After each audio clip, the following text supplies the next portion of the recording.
হাতে আসা চুমু দেওয়ার কথা আছে, চুমু দিতে না পারেন তাহলে দূরে থেকে আপনি হাত ইশারা করে হাতে চুমা দিবেন এবং আল্লাহু আকবার বলে বিসমিল্লাহ আল্লাহু আকবার বলে ওখানে কি করবেন, শুরু করবেন, তর শুরু করবেন। এখন প্রত্যেকটা পা ওইখানে আসবেন এবং হাত উঁচু করবেন, চুমা দেবেন এবং তাকবীর বলবেন। এখন আপনি লাস্ট বারও তাকবীর বলে না, কেউ বলতে চায় না, কিন্তু লাস্ট বার যেবার সাতবার শেষ হয়ে যাচ্ছে সেই বারও আপনাকে ওখানে এসে তাকবীর বলতে হবে। তারপর আপনি ওখান থেকে বাহির হবেন এবং সাফা মারওয়া সাই করার জন্য এই যে ভুলগুলো হয় এটা আমরা যোগ্য মুআল্লিমের সাথে আমরা হজ করতে হয়, এই কারণে যে আমাদের কোনোটা ভুল না হয়, স্বেচ্ছায় স্বইচ্ছায় যেন আমরা ভুল না করি, এদিকে আমরা বিশেষভাবে খেয়াল রাখবেন। এবং হজের তো অনেক কষ্ট আছে, সেটা তো আপনারা একটু আগেই শুনেছেন, কষ্ট তো থাকবেই, তাই পরিশ্রম, এই পরিশ্রমের মাধ্যম দিয়ে তো আল্লাহ আমাদেরকে কি করবেন, মাফ করবেন। তো আমরা এখান থেকে হজের সফরে মিনায় আসবেন, মিনায় দেখবেন যে তাবুটা কোথায় হয়েছে, তাবুতে আমরা অবস্থান করব, 5 ওয়াক্ত নামাজ ওখানে সুন্নাত, ওই 5 ওয়াক্ত নামাজ পড়ে আমাদেরকে নিয়ে যাবে হলো আরাফার ময়দানে নিয়ে যাবে গাড়িতে করে। কিসে নিয়ে যাবে? বাসে নিয়ে যাবে। ওই সময় কোনো সমস্যা হয় না, আপনারা বাসে চলে যেতে পারবেন, আমরা বাসে যেতে পারবো। বাসে যাওয়ার পরে আরাফায় আপনি থাকবেন, ওখানে থাকার পরে ইবাদত বন্দেগী করবেন, ওখানে যে গল্প গুজব করার জায়গা নাই। এটা অত্যন্ত গুরুত্বপূর্ণ। 9 জিলহজ আরাফা, 9 জিলহজ কি আরাফা, আর আরাফাই হলো হজ, আরাফাই হলো হজ। তো মূল হজের সময় ওইটুকু, মাগরিব পর্যন্ত আপনারা ওখানে থাকবেন, ইবাদত বন্দেগী থাকবেন।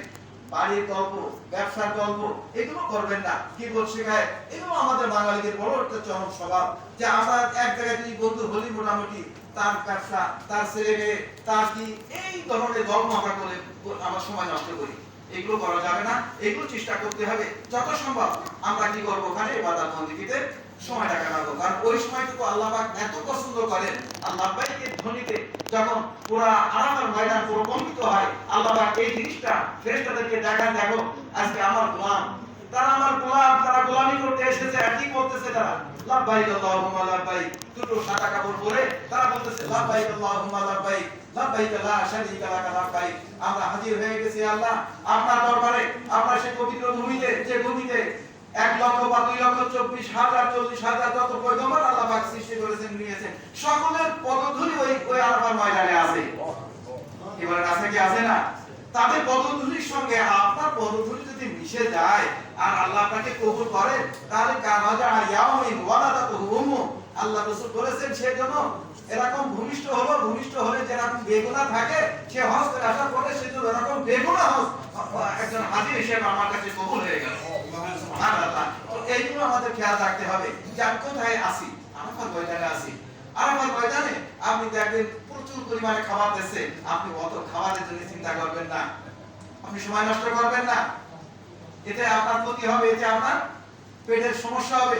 আপনি ওখানে খাওয়া কম খাবেন, কম খেয়ে কি করতে হবে, ওখান থেকে যখন মুজদালিফার জন্য গাড়িতে উঠাবে, তখন মুয়াজ্জিন সাহেব বলবেন যে আপনারা সকলে চলে আসেন, উনি একটা পতাকা নিয়ে সামনে যাবেন, আপনারা সকলে ওই পতাকার দিকে তাকাবেন। আর না হলে যদি হারাই যান, ওখান থেকে আপনি আর কারো খুঁজে পাবেন না। একই রকম পোশাক, মাথায় কারো টুপি নেই, দাড়ি দেখা যাচ্ছে না, পিছন দিক থেকে আপনি কারকে ভাই বলবেন, কারে কাকা বলবেন, কারে সলিমউদ্দিন কলিমউদ্দিন উস্তাদ, কাউকে আপনি খুঁজে পাবেন না, আমার কষ্ট হবে। তাহলে আপনি কি করবেন? আপনি একদম সবসময় তাকে ফলো করার চেষ্টা করবেন।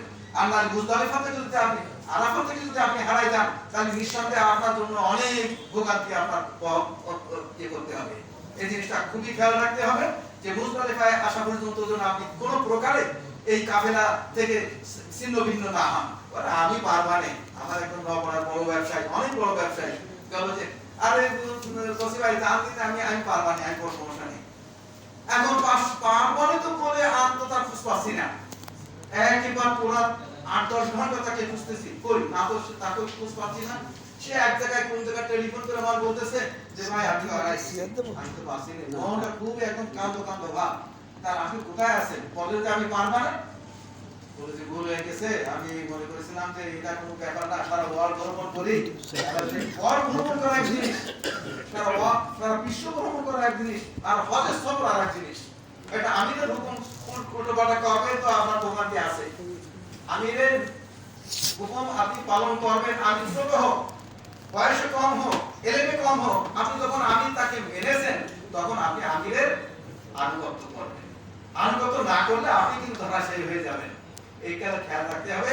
মুজদালিফা আসলে মুজদালিফা থেকে এখন আপনাকে পাথর মারার জন্য যেতে হবে। তাই পাথর মারা হয় যদি আগে যদি আপনার তাঁবু থাকে তাহলে তাঁবুতে আসবেন, এসে পাথর মারতে যাবেন। আর যদি তা না হয়, স্বাভাবিক এটা হয় না।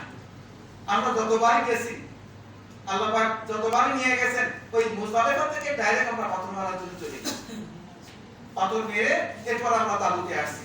ওই সময় যে কত মাইল হাঁটতে হবে, কতটুকু হাঁটতে হবে, এটা একমাত্র আল্লাহ পাক ছাড়া কেউ বলতে পারেন না। আমার যদি মুজদালিফার অবস্থানটা একদম মিনার প্রাণ জামরাতের কাছাকাছি হয়, তাহলে আমার অল্প হাঁটলে 1 কিলো বা 2 কিলো বা 3 কিলো হাঁটলে আমি জামরা পাবো, পাথর মারা জায়গাটা পাবো। আর তা যদি না হয়, বাসে যদি আমি আসি, কোথায় যে বাস আমাকে নামাবে, মুজদালিফার বিশাল এরিয়া, এই এরিয়ায় সেখানে আমাদের রাত যাপন করা এটা ওয়াজিব। এই রাত যাপন করে ওখান থেকে আমাকে হেঁটে আসতে হবে কোথায়? পাথর মারা জায়গা। 3 দিন পাথর মারা ওয়াজিব, আপনারা জানেন, আমরা জানি। তো এই পাথর মারার জায়গা, ওই জায়গায় আমাদের একটা কষ্টের ব্যাপার আছে। ওইটা সবসময় খেয়াল রাখবেন যে আমাদের আমির যেন ওই যে পতাকা নিয়ে যাচ্ছে, ওই সঙ্গে যেন আমরা থাকতে পারি। সিনো না, লক্ষ লক্ষ লোক। আপনি মুজদালিফা থেকে হাঁটা শুরু করেছেন, মনে করতেছেন যে আমরা এই গজন একসঙ্গে থাকতে পারবো না, তা পারবেন না, সম্ভব না। চেষ্টা করতে হবে। ওই খেয়াল রাখতে হবে আমাদের সেই প্লাগ, সেই নির্দিষ্ট প্লাগ থাকবে, ওই প্লাগটাকে খেয়াল রাখতে হবে। যাই হোক, এমনি ভাবে আমাদের হাতের কার্যক্রমগুলো সুন্দরভাবে ওখান থেকে আসবেন। এরপর আরো একটা গুরুত্বপূর্ণ কাজ আছে, তবে জিয়ারত করা আর কুরবানি করা। কুরবানি করাটা আপনাদের মুআল্লিমের সঙ্গে পরামর্শ করে তিনি যেভাবে চিন্তা ভাবনা করবেন, সেখানে যে 2-3 জন যাবেন, যাওয়ার পরে একসঙ্গে সেখানে কুরবানি যেটা আমরা দিয়ে থাকি, যেভাবে পদ্ধতিতে ওরকম দিলে আপনাদের জন্য সুবিধা, পয়সা খরচ একটু কম হবে।